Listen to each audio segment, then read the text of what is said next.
नमस्कार दोस्तों, बात है 10 अप्रैल 1912 की। आरएमएस टाइटैनिक दुनिया का सबसे बड़ा और लग्जरियस जहाज अपने जमाने का अपने पहले सफर पर निकलता है। जहाज साउथहैम्पटन इंग्लैंड से न्यूयॉर्क जा रहा है और इसके अंदर हर तरह के लोग बैठे हैं, बड़े बड़े बिजनेसमैन और एक्टर्स से लेकर इमिग्रेंट तक, जो अमेरिका जा रहे हैं एक बेहतर जिंदगी के तलाश में। इस जहाज का कमान संभाले हैं 62 साल के senior captain Edward John Smith. Passenger में, पब्लिक में और मीडिया में बहुत एक्साइटमेंट है इस टाइटैनिक जहाज को लेकर। आखिर न सिर्फ ये दुनिया की सबसे बड़ी जहाज है, 269 मीटर लेंथ में और 50 मीटर से भी ज्यादा ऊंची, बल्कि इसमें जो लग्जरियस इस्तेमाल करी गई है इसे बनाने के लिए वो दिल दहला देने वाली है। उस जमाने में शिप को बनाने की कॉस्ट पड़ी थी $7.5 मिलियन, जो कि महंगाई को अकाउंट में लेकर चले तो आज के $400 मिलियन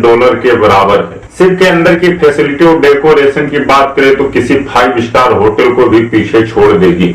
स्टेन ग्लास की खिड़कियां और ऑर्नेट वुड पैनलिंग, 2 बड़े बड़े सीढ़ियां, एक हीटेड स्विमिंग पूल, एक टर्किश बार, एक जिम, एक स्क्वैश कोर्ट, 4 रेस्टोरेंट, 2 बार्बर की दुकानें और एक लाइब्रेरी थी।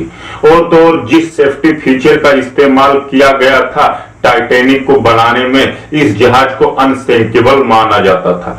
एक ऐसी जहाज है जो कभी डूब ही नहीं सकती क्योंकि इतनी सेफ है ये। व्हाइट स्टार लाइन उस कंपनी का नाम था जिसने इस टाइटैनिक जहाज को बनाया था। इस कंपनी के वाइस प्रेसिडेंट इतने कॉन्फिडेंस है इसको लेकर कि पब्लिक के सामने आकर ओपनली कहा था कि यह जहाज अनसिंकेबल है। लेकिन अपने पहले सफर पर रवाना होने की सिर्फ 2 ही दिन के बाद 12 अप्रैल 1912 को टाइटैनिक को अपनी पहली आइस वार्निंग मिलने लग जाती है। यानी जिस अंटार्कटिक ओशियन पर तैरकर ये टाइटैनिक अमेरिका की ओर बढ़ रहा है वहां पर आइस मौजूद है, वहां पर बड़े बड़े बर्फ के पहाड़ मौजूद हैं, आइसबर्ग जो खतरा है इस जहाज के लिए।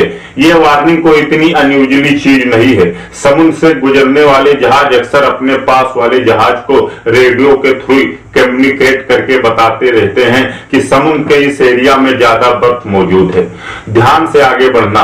इन वार्निंग को रिसीव करने के बाद टाइटैनिक अपने कोर्स को 2 बार बदलती है डेंजरस को अवॉइड करने के लिए, लेकिन अपने स्पीड को कम नहीं करती है। 21.5 पॉइंट नॉट जो कि 40 किलोमीटर पर आवर होता है, इतनी ही तेजी से ये जहाज आगे बढ़ता रहता है अपने लक्ष्य की ओर। 2 दिन बाद 14 अप्रैल 1912 7 और आइस वार्निंग दी जाती है, लेकिन कैप्टन स्मिथ और उनके क्रू इन वार्निंग को इग्नोर कर देते हैं। टाइटैनिक की रफ्तार कम नहीं करते हैं। धीरे धीरे सूरज ढल जाता है, रात हो जाती है, तापमान नीचे गिरने लगता है। इस 14 अप्रैल की रात की खास बात यह है कि चांद बाहर नहीं आया था। बिना मून के, मूनलाइट नहीं है तो उजाला बहुत कम थी इस रात को। जहाज के ऊपर एक क्रू नेस्ट होता है जो काफी हाइट पर होता है, इसे लुकआउट पॉइंट कह सकते हो आप। यहाँ पर किसी को बैठाकर रखा जाता है हमेशा, ताकि जहाज के सामने क्या आता है उसे ध्यान रखा जाए। तो जो बंदा यहाँ पर बैठा था उसे बड़ी ही ठंड का सामना करना पड़ता है। बहुत तेज रफ्तार से ठंडी हवाएं बह रही थी, ऊपर से रात का समय था जिससे आगे देखने में मुश्किल हो जाती है। रात के 11:39 पर फेडरिक फ्लीट नाम का एक बंदा इस क्रू नेस्ट पर बैठा है। ये अचानक से अपने सामने देखता है एक बड़ा सा आइसबर्ग का पहाड़। जल्दी से 3 बार घंटी को बजाता है ताकि नीचे बैठे हुए लोग सुन सके। फिर फोन उठाकर कॉल करता है ऑफिसर्स को और चिल्लाकर कहता है, सामने हमारे बहुत बड़ा आइसबर्ग है, जल्दी से जहाज को मोड़ो। फर्स्ट ऑफिसर विलियम ब्रिज पर बैठे इस इंटरेक्शन को सुनते हैं और इंजन रूम को संदेश देते हैं कि जहाज को लेफ्ट डायरेक्शन में मोड़ दो, लेकिन दुर्भाग्यवश बहुत लेट हो चुका है। सिर्फ 1 मिनट बाद 11:40 पर जहाज जाकर इस आइसबर्ग से टकरा जाता है। The Titanic was a new breed of luxury liner. Titanic left port in Southampton, England. Among her passengers were many of the wealthy and influential. The band played the gayest tunes and American ragtime dances. The time was 11:40. The iceberg grazed the right side of the ship. And all of a sudden she lifted up quickly. Everything that was movable was going through her. I didn't think it was serious because I didn't think it was possible a big ship like that could sink. It sank very quickly. ये iceberg भी कोई छोटा मोटा iceberg नहीं है। Length में 200 by 400 feet था, एक फुटबॉल ग्राउंड जितना बड़ा, और हाइट में क्रोनेस्ट तक आ रहा था। साइंटिस्ट का एस्टीमेट है कि इस आइसबर्ग का वजन 1.5 मिलियन टन था। इस आइसबर्ग के साथ में टकराव टाइटैनिक जहाज के फ्रंट राइट साइड पर हुआ। करीब 10 सेकंड तक जहाज इस आइसबर्ग के साथ घसीटता चला गया और एक बहुत ही बड़ा डेंट पड़ गया। इसकी वजह से जहाज के मेन बॉडी में कुछ छोटे छोटे होल आ गए। टकराने के कुछ ही सेकंड बाद कैप्टन स्मिथ और शिप के आर्किटेक्ट थॉमस एंड्रयू तुरंत पहुंचे ये देखने के लिए कि जहाज को कितनी चोट पहुंची है इस इंपैक्ट की वजह से।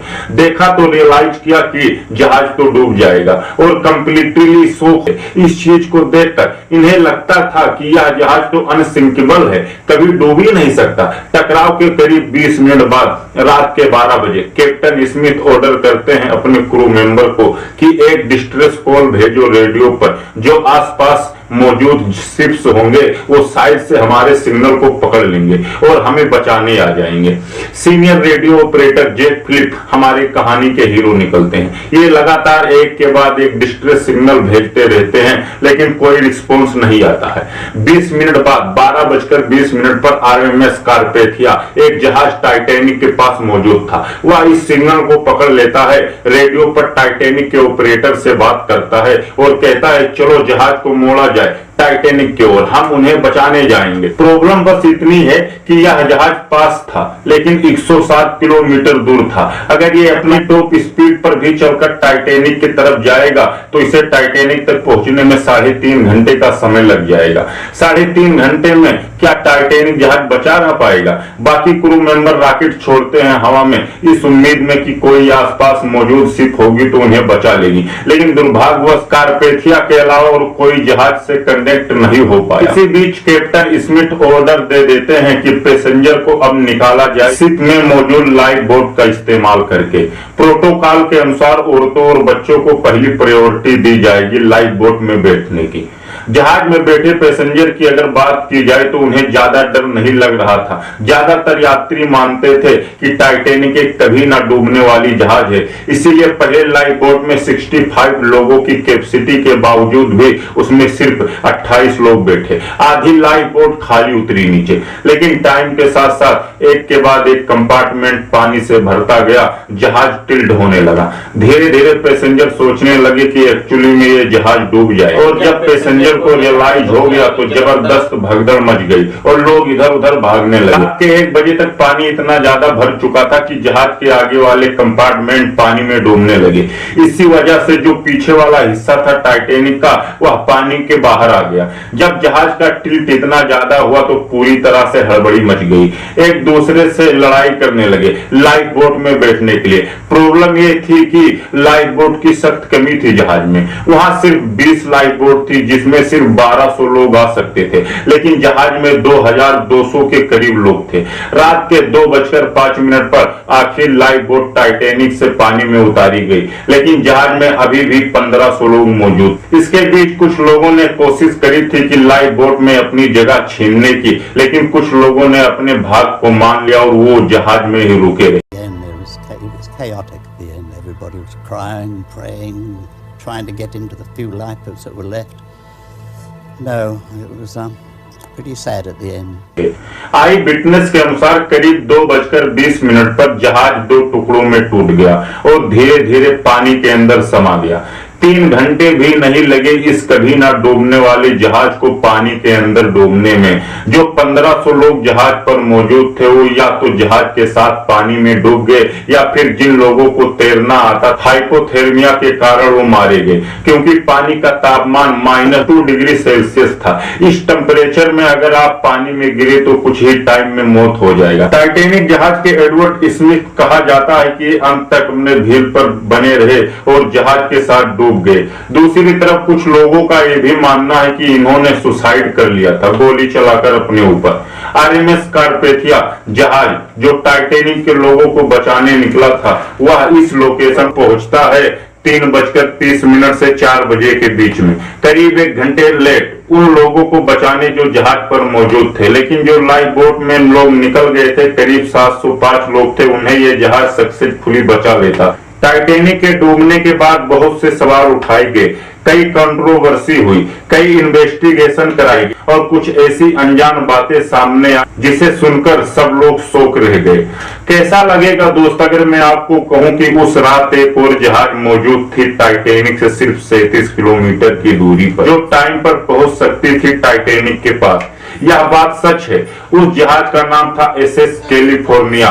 टाइटैनिक के आइसबर्ग से टकराने से सिर्फ 1 घंटे पहले आखिरी मैसेज आइसबर्ग की वार्निंग का एसएस कैलिफोर्निया के तरफ से ही आया था। उन्होंने कहा था सावधान रहना, इस समुद्र में बहुत से आइसबर्ग हैं यहाँ पर। उसके बाद करीब 11:15 पर कैलिफोर्निया जहाज में जो रेडियो ऑपरेटर था उसने अपना रेडियो बंद कर दिया था और आज रात के लिए यहीं रुक गया था और समुद्र में आगे नहीं चलना चाह रहा था खतरे को देखते हुए।